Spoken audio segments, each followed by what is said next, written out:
immersiveness, writing an immersive story, throwing an immersive party. What does it mean to be immersive? Hi, I'm Liz, and I'm here to dissect all things murder mystery with you. So I was on a phone call with a client the other day, and we were having a conversation about immersing your guests into the story of the murder mystery.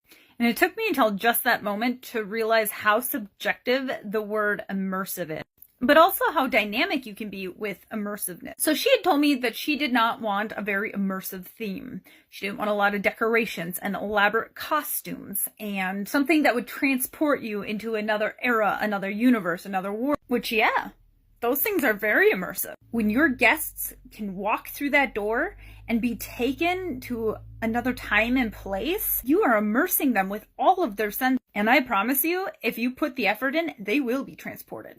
But that's not the only way to immerse people into the story. When you ground your story in reality, your guests are going to be submerged into the suspense of the murder that's happening around them. We've been hosting murder mystery weekends at a local bed and breakfast in the Midwest. I started to decorate in the beginning and then realized I didn't need to because the setting of the story was at a bed and breakfast in a small town.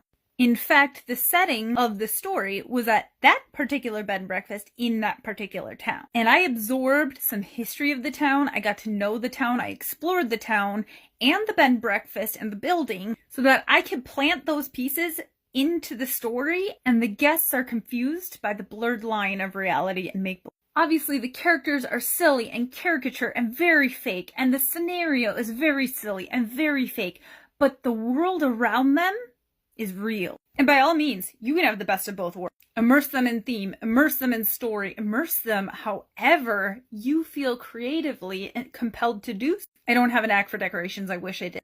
But I do have a knack for character development and plot, so that's how I can immerse my guests. But there's no saying you can't do both. If you want a glamorous, roaring 20s theme with flapper girls and gangsters in a dingy speakeasy, do a little research on the history of the venue you're using.